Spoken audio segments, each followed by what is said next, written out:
Any injury updates you can give on your running backs first off? No, not at this time.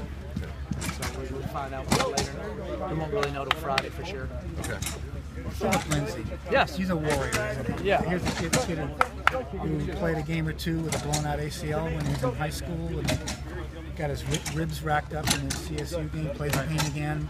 Talk about his courage and his team-oriented. Yeah, I've nicknamed him the Tasmanian Devil because if you've ever seen the cartoon, he just nothing stops him.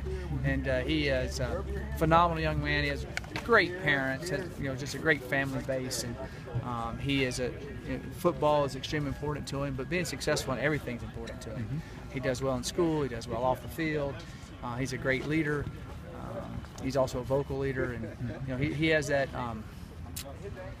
that character of internal fortitude. He's going to keep going.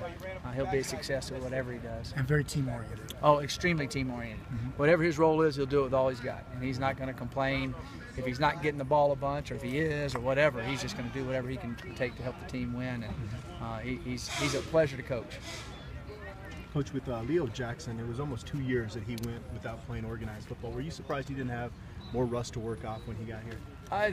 Well, since he was able to go through spring practice and summer workouts and all that type of thing, he would catch up. If he would have came right in August, I think it'd been a little bit tougher. We were excited about getting Leo here, and he's doing really well. How big a part of your defensive improvement has Leo Jackson? He's played a huge part in it. Both of those guys have played a big part in our improvement, and then that's given us more depth. And the other young guys have come on, and so they've all been doing well. And then Justin's played well, so that's been a big help for us, no doubt. I talked to George Frazier, and he talked about how he likes to help the running backs out with their assignments and stuff, because he said, well, I have to be in their meetings anyway, I might as well pay attention and help them out with it. What kind of teammate is him to say something like that? No, George is a great teammate, and George is really, really bright too.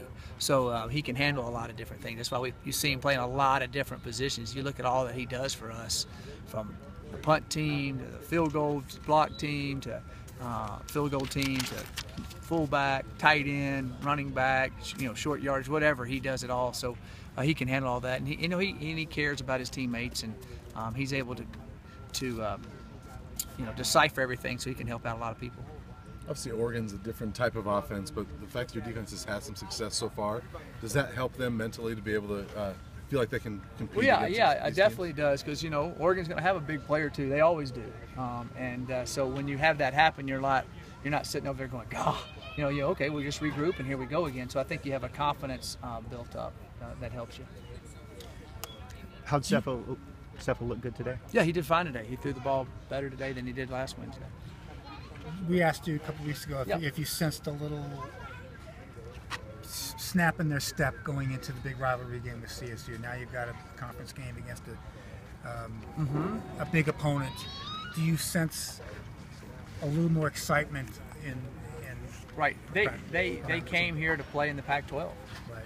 And so now you're playing Pac-12 after Pac-12, and you're playing, I've said it a few times, a perennial leader known as when you talk about the Pac-12, people talked about Oregon or Stanford or USC for a while, but Oregon's kind of been the top-notch guy nationally for a few years to say.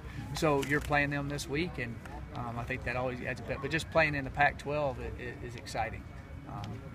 I still think it's one of the best conferences in the country, and there's a lot of speed and athleticism, and there's a lot of hype that goes with that. And as you walk to class, or even your professors or your parents call, or your buddies call, or they text you or whatever, hey, you're playing Oregon, or you're playing in a Pac-12 game, I'm going to see you on television.